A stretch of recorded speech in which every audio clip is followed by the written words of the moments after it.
Sure, it's a movie. Everybody knows that. But look into your heart, and I know you'll agree with me. Cursed screenplays are real. Howdy. I'm Jeff Goldsmith, and this is the Q&A. My agenda is simple. Each week, I plan to bring you in-depth insights into the creative process of storytelling. And folks, wow, David Lynch is an absolute hero of mine, and it was fantastic to do this podcast with him twice. So let me set the scene. It was a rainy night in 2006, and the premiere of Inland Empire was going on inside the LA County Art Museum's movie theater. And David and I sat outside under an awning, and it was just the two of us, literally no one else outside because it was raining. I had an extension cord pulled as far as it could go to get power so that I could get a proper recording for both of us with the best of my equipment in 2006. And it was really a fun conversation. We had a very strict timeline to adhere to so we could make it into the theater for a Q&A after the premiere. And you know, it's wild. That theater isn't even there anymore. It's since been destroyed, demolished, and a new one is being built in its place. But just like the movie Inland Empire, which jumps around in time, that's what this podcast is going to do a little, because here we are in 2022 and Inland Empire has been remastered. It's absolutely beautiful, and it's had a theatrical release, and later on in the year, it'll make a digital and Blu-ray and 4K release. And David Lynch was doing a little more press for it just to kind of commemorate the release. So of course, I was elated to get some more time with him to ask a few more questions. And you'll notice the sound changes ever so slightly once or twice in this podcast. And that's really just between me editing back and forth between 2006 and 2022. But look, I love this movie that has a cursed screenplay as one of the elements that set things into motion. And David Lynch was fantastic about talking about his creative process and what this movie meant to him. So I know you'll dig this episode. And speaking of things to dig, let's take a moment to hear from today's sponsors, Coverfly.com and FinalDraft.com. If you're a screenwriter looking to get your work out there, you'll love Coverfly.com because they curate some of the best talent discovery programs all in one place. At Coverfly.com, you could submit your screenplays to writing fellowships, labs, competitions, and festivals, and then track the status of your submission through the Coverfly Writer's Dashboard. Of course, Coverfly is also a great resource to connect screenplays and writers to industry professionals. To date, hundreds of screenwriters have met their agents or managers at Coverfly.com, and these writers have gone on to work with Hollywood companies like Universal, Netflix, CBS, Amazon, and Blumhouse. So if you're an emerging screenwriter with a finished screenplay, check out Coverfly.com to learn more. Of course, you got to write that screenplay first, and that's why having the world's premier and award-winning screenwriting program, Final Draft, would be a great place for you to start over at FinalDraft.com. In Final Draft 12, which is the current version, they've added a collaborate feature, allowing writers to write together simultaneously at the same time in the same document without being in the same place. There's a lot of great new features in the software that you could find at FinalDraft.com, but also if you're looking to upgrade or purchase the software, I have a coupon code for you that you're going to love because it is 40% off. At FinalDraft.com in your shopping cart, right when you're ready to purchase, use coupon code QAPOD22.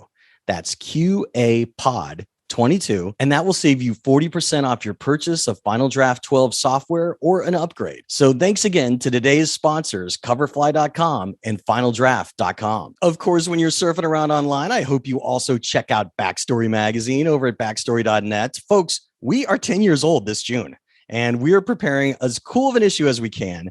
And there's a lot of good stuff now in our Oscar issue. And we've even continued adding stories to it after we published that are not Oscar stories because we could do that. We're a digital magazine.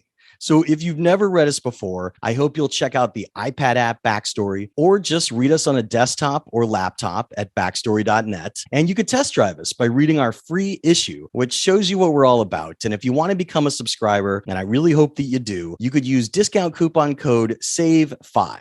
That's save and the number 5, and that will save you $5 off a 1-year subscription to Backstory Magazine. So look, it would really mean a lot to me to have my podcast listeners at iTunes and Spotify and my YouTube watchers of the Backstory Magazine YouTube page, which is where all these interviews go because they started as Zooms. You could see them over there. It would really mean a lot to me to have your support as subscribers to Backstory Magazine. So thanks for considering. But now, without any further ado, let's jump right into our interview with writer-director David Lynch about Inland Empire. Okay, so David, thanks for your time right here before the premiere. I'm going to go back, kind of, our listeners love breaking in stories. Obviously, your short, The Grandmother, got a film grant, which then led to you going to AFI as a film fellow and started you on your 5-year journey to make Eraserhead. What I find relevant about that is that you workshopped Eraserhead by writing the script and changing it. It kind of evolved as the film evolved. Something you did again here for Inland Empire. I wrote the script well in advance and followed the script. There was a few new elements that came in along the way. And that's why I always say, the script is a blueprint, but you got to be on guard for anything can happen. Happy accidents are the most beautiful things that come along. And a film isn't finished till it's finished. So you stay on guard for new ideas. And some new ideas are thrilling, but they're not part of this thing. Some new ideas are those last remaining pieces of the puzzle. So you go carefully and you stay on guard. And but this happens on every film. Every film. The only difference on this one was, instead of catching ideas, writing them, and collecting them, and building a script, I'd catch an idea, write it, and it would be a scene that I would go shoot. And then I'd get another idea, totally unrelated, write it, and shoot it. And I didn't know. And then I got another idea and another, and it wasn't till, like I say, maybe 5 or 7 in, that another thing emerged, unifying those first 5 to 7 scenes. And that's how it grew. Instead of all happening in a script form, it happened in the shooting. What was that unifying element, as you just said? Well, I don't know exactly. People have asked me, but I can't remember whatever it was. It began to unify those things that had gone before and reveal much more. So I wrote a lot of things then. And from that point on, we shot in a more traditional manner, having many pages of script and shooting, in a big block of time. Stop and go, okay. Because in between the first couple of scenes, there's long times where the box was bare and there weren't any ideas flowing in. But, if as you know, and all screenwriters know, if you have the desire, and especially if you have 1 or 2 ideas, if you focus on those, new ideas will come in, will swim in. How would you say your script was looking during production? Like, was there a point at which you were ahead with the script, so you had a completed screenplay, and then you were ready to keep filming the rest of your screenplay out? I didn't have a completed screenplay. Let's say, in the beginning, I had the first, say, 1/10 of it. And then when it started, going along, maybe 2/10 is when a bunch of things came in. I had 7/10. And then I had 7/10 and an 8/10 came in.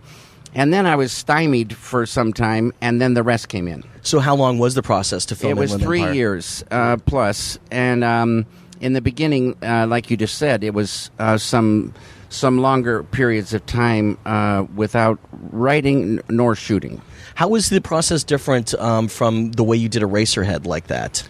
Eraserhead was slow because after the first year of filming, I ran out of money. And the money was what kept me from going further. And so I would work... I said before, I delivered the Wall Street Journal and did odd jobs, and then I collect enough money to build something, and then we'd go and shoot that, and then it was lean for a while, and then I'd get money and we'd go shoot like that. Was there a point at which the Eraserhead screenplay was completed on the DVD? You said you started with a 23-page screenplay. It was 21 pages, and they said at AFI that it was a 21-minute film. And I said, no, I think it's longer than that. And they compromised and said 42 minutes. But this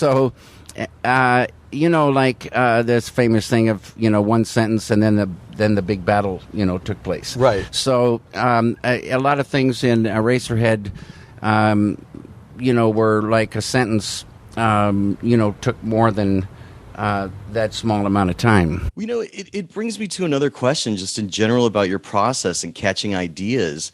There's a lot of writers who, since you've been so vocal about it and about using meditation as well as a part of your process, that, they take down ideas. They take the gifts that they catch. But what's it like for you to collate them when you start trying to put them together in order? Do you use index cards, or do you type out like a list of ideas that you start realizing could be an outline for a screenplay? Yeah. So first of all, every human being should practice transcendental meditation. So they get this technique so they can transcend and experience non-relative absolute. We live in the field of relativity. This is a field that underlies the field of relativity. Non-relative absolute. Always been there, always will be there. It is us. It is our home. And it's filled with all positive. And one of the things it's filled with is unbounded creativity, the creativity that creates everything there is. So it stands to reason, common sense would tell you, if you were able to access this field every day, and every time you accessed it, you infused some of it and grew in that creativity, it would help your work. So, and there wouldn't be so much writer's block or anxieties. Once you transcend every day, gold comes in, the positive, all these qualities of consciousness, and garbage goes out. Stress, fear, hate, anger, depression, sorrow, all this stuff dissipates. Money in the bank for a human being. And then when you get an idea, it's like you can catch ideas on a deeper and deeper level. When you expand that ball of consciousness, they have more information. Then you get the idea, you write it down so you don't forget it.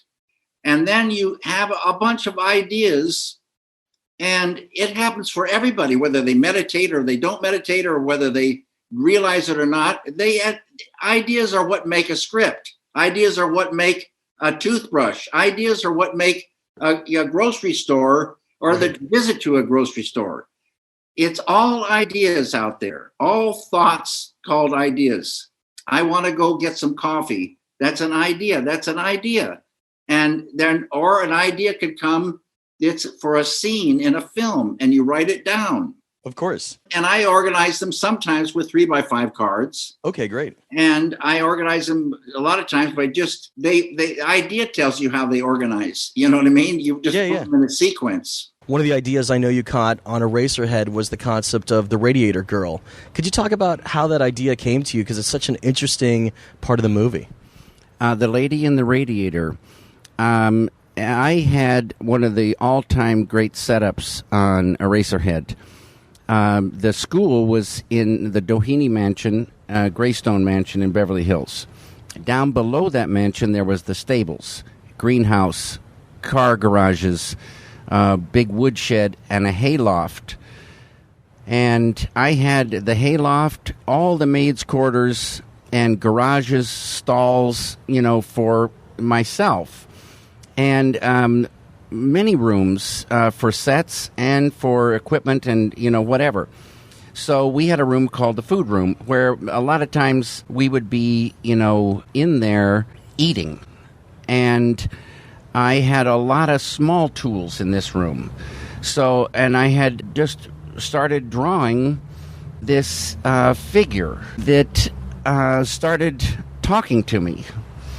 And it was the Lady in the Radiator, this small drawing. And I suddenly pictured her. I didn't know it was the Lady in the Radiator. I just knew it was a figure of a woman.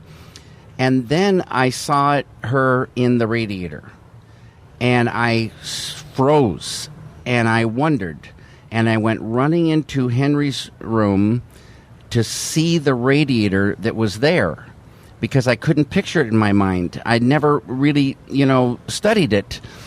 And I loved the radiator. We'd shot the radiator, I think. And I looked at it, and there was this unique radiator that literally had the setup for an opening to someplace. And it was like a blessing. And that started it unfolding from there. It's one of my favorite parts of the movie, but I love the entire movie. I'm curious what some of the initial ideas that you caught that became Inland Empire were. There was a time, I don't usually walk outside the front of my house. I mean, I do if I go somewhere, but if I'm not going anywhere, I don't usually wander out in front of the house. But one day I wandered out in front of the house, and I looked up the street, and I saw someone walking down the street toward me. And then I looked again, and it was Laura Dern. And she said, "Oh my God, David." She said, "I'm your new neighbor." And I said, "Oh." And I said, "I haven't seen you for, it seemed like for ages. And now you're my neighbor." And she said, "We have to do something again." I said, "Are you kidding me? We sure do." And I said, "I'm going to try to write something." And off she went. So for the next several, like a couple of weeks, 3 weeks, 4 weeks or something, at lunchtime on a yellow pad, I wrote this thing for her. And it ended up being 14 typewritten pages of dialogue. 14 pages of dialogue. Wow. And I built a set with my friend Alfredo. And then Eric Crary, who worked here, became the actor opposite Laura. And one balmy February night, we shot this. And we only stopped twice, once for an airplane and once to reload. And so there was 40-minute takes. So to reload just after 40 minutes, then reload, shoot again. I think it was 75 minutes of scene. And Laura had memorized, all of 14 pages of solid dialogue. So that was the first thing that came along. And it was an idea, it was written, and it was filmed, but it wasn't for anything except for that. And then other things came the same way, an idea that we shot, and some idea, because I was over in Poland at the Camera Image Film Festival. I get an idea over there, and we shoot something. And one thing led to another, and a fourth idea came in, or a fifth idea, and it united all before and opened up to be finally a feature film script came out. So that's fantastic. That's how it worked with Inland Empire.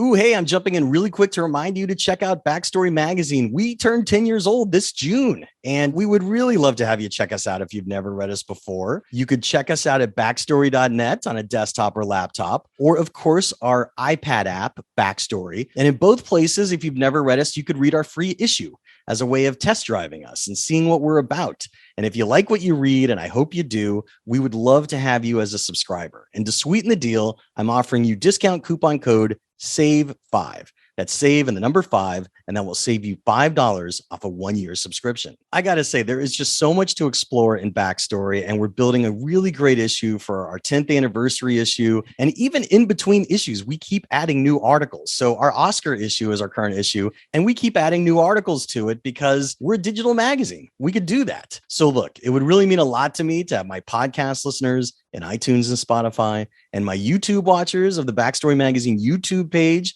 which is where all these Zoom interviews go. So you could watch me and the guests have a chat. It would mean a lot to me to have you become subscribers to Backstory Magazine, which is my passion project. So thanks for considering. Of course, I also want to thank today's sponsors of coverfly.com and finaldraft.com. And I hope you check out their websites to show your support for them as well. Coverfly.com has years of experience of putting scripts and writers together with agents and managers to launch their careers. And some of their writers have then gone on to work with companies like Netflix, Amazon, Universal, and beyond. So, of course, you got to write your script first before you go to coverfly.com, which is why I hope you check out finaldraft.com. And in their most recent software update of Final Draft 12, they added a collaborate feature so writers could write together even when they're apart in the same document at the same time. And I have a cool discount coupon code for you. If you use the code QAPOD22 in your shopping cart at finaldraft.com, that will save you 40% off a purchase of their software or an upgrade. So now is a perfect time to get motivated to write your script in Final Draft 12 and then send it over to coverfly.com. So I hope you check out their websites today. But now, without any further ado, let's jump right back into our chat with writer-director David Lynch about Inland Empire. One of the things I absolutely love about Inland Empire is that it's focused on a cursed or haunted screenplay on high in Blue Tomorrows by Lawrence Ashton. And do you think that was there ever more to the script than we saw in the movie that didn't make it into the movie? And just tell us about the idea of a cursed script, because I just love it. Well, the cursed script was called Fear Zeven, Okay. 4-7. 4-7. And it was based on a Polish folk tale, but it was a German film, and it never got finished. So this was rewritten based on that film and by Lawrence Ashton. And, so I just love in your idea box, cursed screenplay came out of one of your catches, and it kind of is the glue that's holding the whole Inland Empire together. Ideas tell you everything. And it's like what every idea to me, I say, is a gift. It's a gift. And I always say it's like this. The chef does not make the fish. Of Fish course. is a gift. The chef can cook it in a good way or a bad way. So you get the fish, you get the idea. It's a gift. Absolutely. And you can cook it in a bad way or a good way. Something that is also interesting, just to go back between the comparison to Eraserhead and Inland Empire. During Eraserhead, you befriended everyone at the CFI labs here in Los Angeles, and you took used sound mag out of the Warner Brothers sound lot. You know a lot of things. Yeah, well, what was interesting here is that you've immersed yourself into the digital age, and you've gotten a lot of freedom by shooting Inland Empire in the digital video format. Could you talk about how this has changed your process, both as a screenwriter and a director? It's I say the word is freedom. And digital, it doesn't matter what you shoot on. The process is a lot the same, but the differences are significant because you just start to feel almost like floating. The cameras are lightweight and small. What kind of camera do you use? I used a Sony PD-150. 40-minute takes, lightweight camera, automatic focus, and the ability to get into a scene and stay in there. Turn around rapidly, light with small bulbs, see exactly what you have, and adjusting, seeing how the adjusting looks.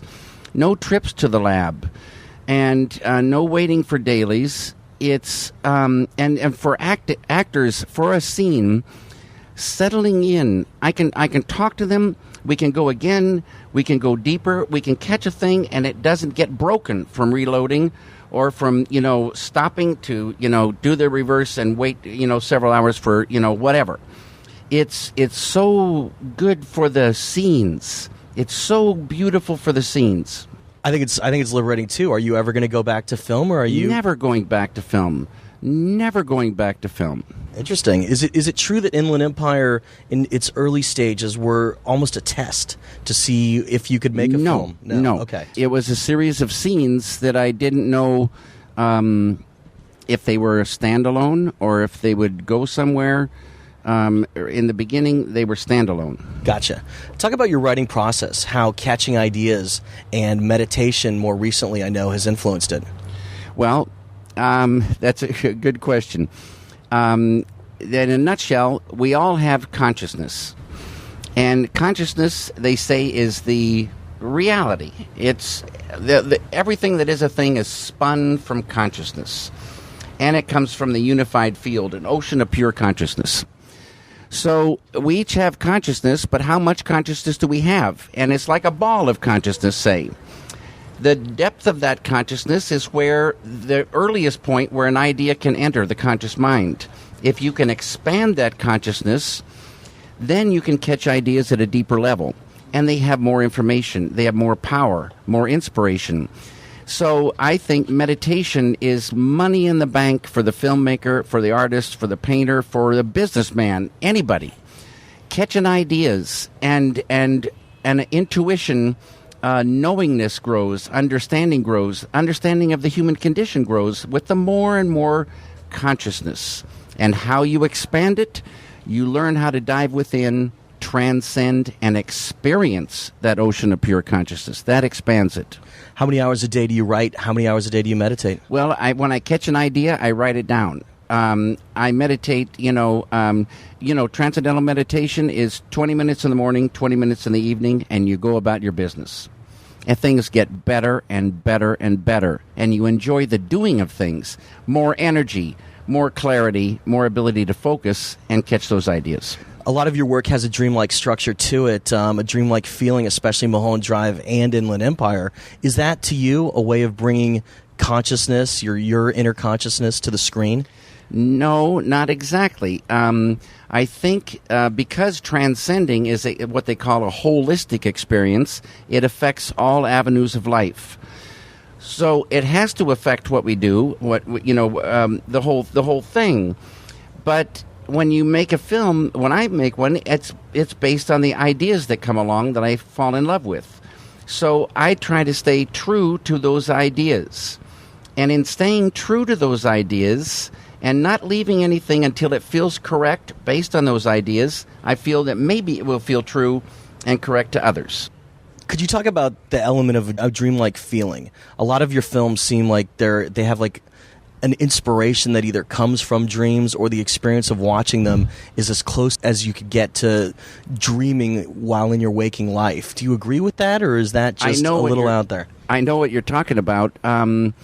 I hardly ever get ideas from dreams. Okay. But as I say, I love that dream logic, the dream quality.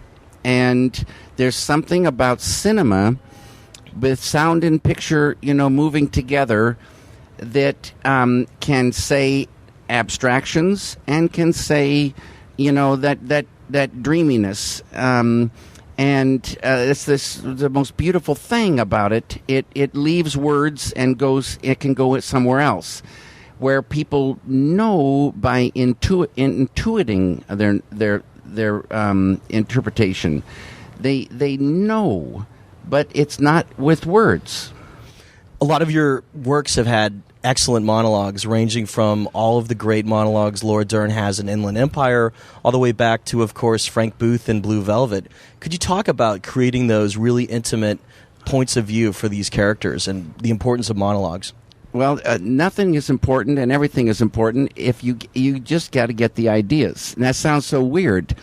It's that I feel like I don't really do anything. I just get an idea and the characters start talking. And I just write down what they say. So it's almost like they're dictating to you. They're dictating. And the character is there. And they begin to talk. And when they come in like that, it's a gift. It's a blessing. Who can figure it? And you could say it's imagination. Maybe imagination is just the flow of ideas. I don't know. But it seems like the ideas pop up, and they weren't there a moment ago, and now they're there. And you write it down so you don't forget it. Do you allow for any improvisation with your actors during the process for dialogue? Hardly any. Now, when you write something down, that's based on the idea. Now you go on the set or on location, and you're there in the reality, the film reality, and you do a rehearsal. And now, if some line doesn't work, you can adjust it. But you don't want to fiddle with the meaning that the idea gave you. So there is adjusting, but not improvisation. Like you just throw everything up in the air and see what it would be too absurd. And yet there's sometimes when you might just freewheel and let an improvisation go and find a happy accident. I've noticed a visual motif that you revisit in a lot of your films, going all the way back to Eraserhead, but also Twin Peaks, obviously Mulholland Drive, and this film, Inland Empire. It's the act of walking down a darkened hallway late at night, generally. There's a lot of that. It's a great image. You somehow bring something new to it every single time you do it. Could you talk about where that motif comes from? I have not got a clue. It's from the ideas. But when you think about it, there are hallways in the world, and when you go down a hallway, it has boundaries, but it leads somewhere, and where it leads, you may not know. So it's a mystery. It's the unknown, and it's pulling you. It's a thrilling kind of thing. Thrilling. I know that after you showed your first cut of Eraserhead, you decided that you wanted to chop out 20 minutes of it. This movie, Inland Empire, has a 3-hour runtime. How close is it to your final cut, or have you since chopped anything out after showing it to audiences? No, I haven't chopped anything. I saw it with audiences, and with the idea that same thing could happen. When it happens, you know it, and you go chopping. If it doesn't happen, you leave it alone. So I'm leaving it alone. Was there ever a concern about a 3-hour runtime? It's a film. It wants to feel correct, whatever the length. And everybody knows stories. Arbitrarily cutting something to fit into a time slot for theatrical distribution is mostly you're going to kill something. And a lot of films, you feel if it could they could have just lingered more here and there and gotten in a little deeper, it would have worked. And it's like scenes are butchered for some arbitrary time thing. It's a concern that it's 3 hours, but it's far better to let it be what feels correct than to start chopping for a time for a screening. How hard was that to get distribution? I'm distributing it. There's plenty of distributors that are very concerned, with a 3-hour film. It's a concern, but at the same time, the film is going so much better than I ever hoped that I think always there's room for variations on the theme. And the important thing is to have that experience, and you don't want to fiddle with that. So just to go back, so you are distributing it yourself? In America and Canada. Okay, because I hate to keep going back to Eraserhead, but Eraserhead was like 17 cities over 2 years, right, as midnight movies? Sometimes 4 years. Over 4 years, okay. Mm-hmm. So, is that what you're going to do again, take it city by city? City by city, and but in Eraserhead, it was Ben Barenholtz at Libre Films that was the distribution. And Ben was called the grandfather of the midnight film. Right. So his whole midnight films made Eraserhead. It would have died the death if it weren't for the midnight screenings. And it was very, very, very important for Eraserhead and a lot of other films to have that slot.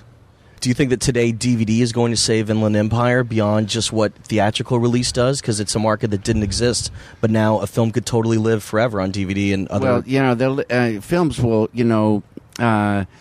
live on DVD, and then they'll live on downloads, and they'll live on future, technology. So it's kind of been the way it's been going the last years. Always reviving the old and showing it.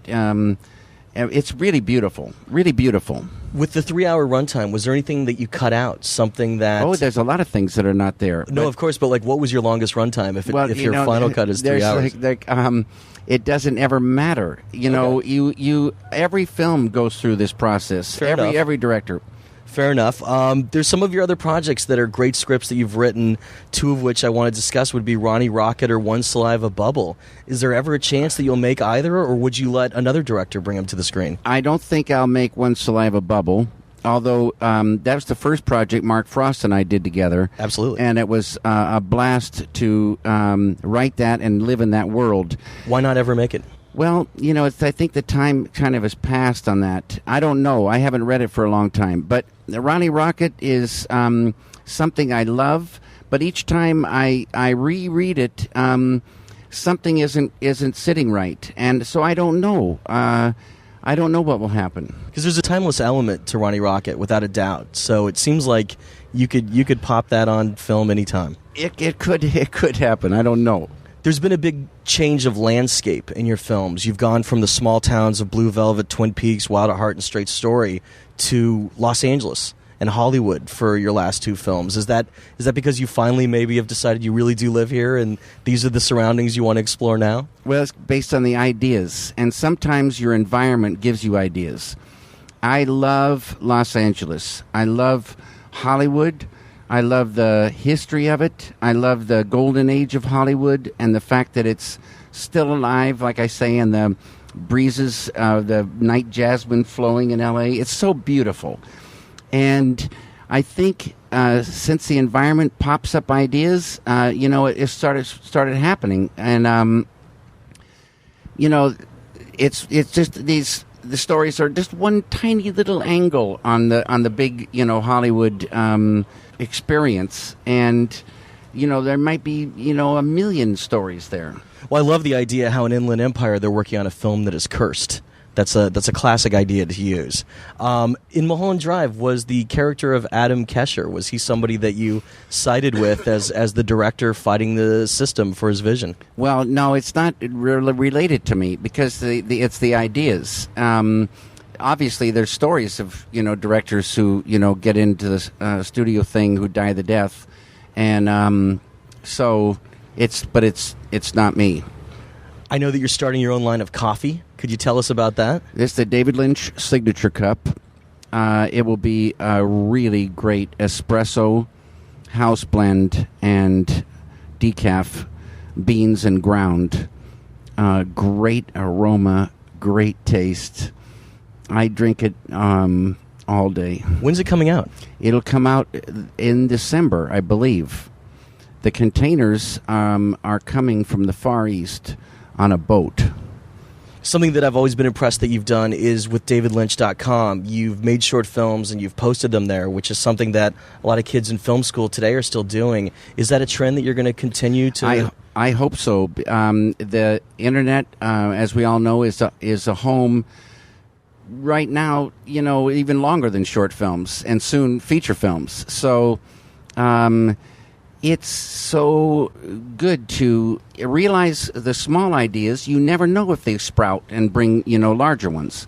And sometimes by doing something, you really attract more ideas. Obviously, you've had some great collaborations in the past with Barry Gifford for Wild at Heart and Mark Frost for Twin Peaks. Barry Gifford, not for Wild at Heart, for Lost Highway. I'm sorry. He wrote the book, Wild Absolutely. at Heart. See, my head is flipping out. But so are you going to collaborate again? That would be my question. Is there someone else you've considered collaborating with? No. It's like those things come about like ideas come about. All of a sudden, there's an opportunity that seems like it could be, good. And And many times, a combo will conjure something that either one on their own wouldn't come up with. So it's kind of magical. I don't know if it will happen again. What was your most difficult day while filming Inland Empire? There's no every day. Like I say, in the beginning, in the morning, you know what you are trying to get, and so I say it's like building a glass bridge. At any moment, the thing could get shattered. And at the end of the day, when you've got everything, that bridge turns to steel. You've got it. So every day is trying to hold it together, stay true to those ideas, and get it to feel correct and capture it. And focused on everything goes on that, and then you got it. And the next is the next day. So it's thrilling, but it's also, you got to stay on guard. You got to stay focused. What was the most important thing you learned having come through this process that, as you said, took you a couple years? I think what I learned was just how beautiful the world is now with the digital technology. The rest is, each film has its various challenges, but it's a process. It's thrilling, beautiful process to get to do this. But this one had the variation of digital, and I really loved it. A question I've always known that people ask you, so please forgive me, but people love to hear about your influences. I'm guessing a lot of your filmic influences might have been during film school. Could you talk about some of the other filmmakers you've admired over the years? Well, I say my greatest influence is the city of Philadelphia. And filmmakers, I think you wouldn't use the word influence. I'd say inspiration. Inspiration. You don't want to copy somebody's style. That's their style. That's their voice. But that voice can be so powerful and so beautiful that it inspires you to make sure you stick to your voice and be true to those ideas. The ideas are the thing that drive the boat. Are there any particular films or filmmakers that you want to cite as inspirations? Sure. I mentioned these people. Billy Wilder. Absolutely. Fellini. Kubrick, Bergman, Hitchcock, Jacques Tati. There's a bunch more, but those are the main ones for me. It's a great list. It's a great list. You had a good run on television with Twin Peaks. Mulholland Drive started out as a TV pilot. Do you have any plans to go back to television? No plans to go back to TV. TV is the opportunity for a continuing story is what is the lure for me. But now the internet's there. Any one of us can do a continuing story on the net. TV is a heartache. The advertising, the breaks, the different things. It would be absurd to go there. I just saw the remastered version in a theater last night, and it was absolutely just extraordinary to see again. And one of the things that really resonated with me, of course, is your sound design. And there's always the freight train in the distance sound.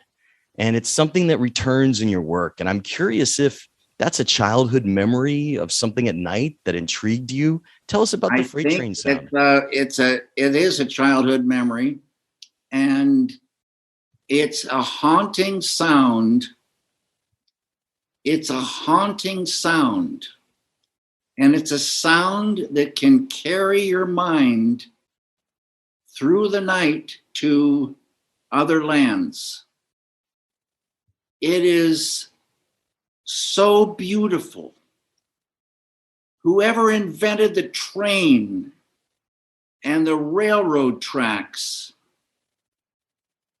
they should have they do have a place in history, but it should be a golden place. And whoever invented the train horn, apparently there's 3 notes. There's different train horns, but they're based on 3 different notes. And they go together and they make a haunting, oh my God, it's just so beautiful. There's not anything quite like it. And it'll make you dream, is what it does. It makes you dream. Some people hate a train going through the town at night. It bothers their sleep. and others love it. And it's a feeling of comfort and great, fantastic, dreamy, beautiful feeling. What do you think you're going to do for your next project? I have no idea. When the dust settles on Inland Empire, I'm going to try to catch ideas. Great. Well, we wish you best of luck tonight with your premiere. And Thanks. Thank you again for being so generous with your time. Thank you very much. Well, bless your heart. It was great talking to you. All the best to you, buddy. And that's how the Q&A went down. Special thanks again to writer-director David Lynch in 2006 and in 2022 for being so generous with his time and chatting about Inland Empire. And remember, folks, Inland Empire has been digitally remastered and is going through a national theatrical release. And later in the year, we'll have a Blu-ray and 4K release. So keep an eye out for that so you could experience Inland Empire all over again. Of course, I want to thank today's sponsors, Coverfly.com and FinalDraft.com. Coverfly is a great way for writers and scripts to find agents and managers and start their career off right. Users of Coverfly.com have gone on to work with Netflix, Amazon, and beyond. So I hope you'll check out Coverfly.com and see all they have to offer for you. But of course, you need a script first. So I highly recommend you write it in Final Draft 12 and check out FinalDraft.com. In Final Draft 12, there's a new feature for Collaborate, which allows two writers in different places to use the same document at the same time so they feel like they're together, which is a great new feature. So look, if you've been on the fence about getting the software or upgrading your software, I have a great discount coupon code for you that will save you 40% off a purchase or an upgrade to Final Draft 12. So QAPOD22 in your shopping cart at FinalDraft.com will help you write that script in Final Draft 12 that you could then send over to Coverfly.com to help connect with industry professionals. Folks, while you're surfing around online, I hope you also check out Backstory Magazine because we are in our 10th year coming this June. So it's been 10 years. I can't even believe it. And if you've never read us before, you could read us on a desktop or laptop or via our iPad app, Backstory. And of course, you could test drive us by reading our free issue, but we have a lot of cool stuff planned for our new issue to celebrate our 10th year. And even our Oscar issue, we keep updating because we're a digital magazine and we could do that. So look, if you're interested in becoming a subscriber, you could use discount coupon code SAVE5. And that will save you $5 off a 1-year subscription. So thanks for considering. The Q&A with Jeff Goldsmith podcast is a copyright of Unlikely Films Incorporated in 2022. All rights reserved. Folks, if you want to reach out to me, and I'm always happy to hear from you, you could find me on Twitter as Yo Goldsmith or as Backstory_mag, or you could find me under those same handles on Instagram as Yo Goldsmith or Backstory_mag. I also have a Facebook fan page somewhere, and you could even send an email if you want to write me an email to backstoryletters@gmail.com. And I go through that email as often as I can, so just don't be dismayed if I don't answer immediately. It just means I'm working on a podcast or the next issue, but I love hearing from everybody. So feel free to drop me a line anytime. I'm Jeff Goldsmith, the publisher of Backstory Magazine and the host of the Q&A, thanking you for tuning in and telling you to stay out of trouble. Till next week.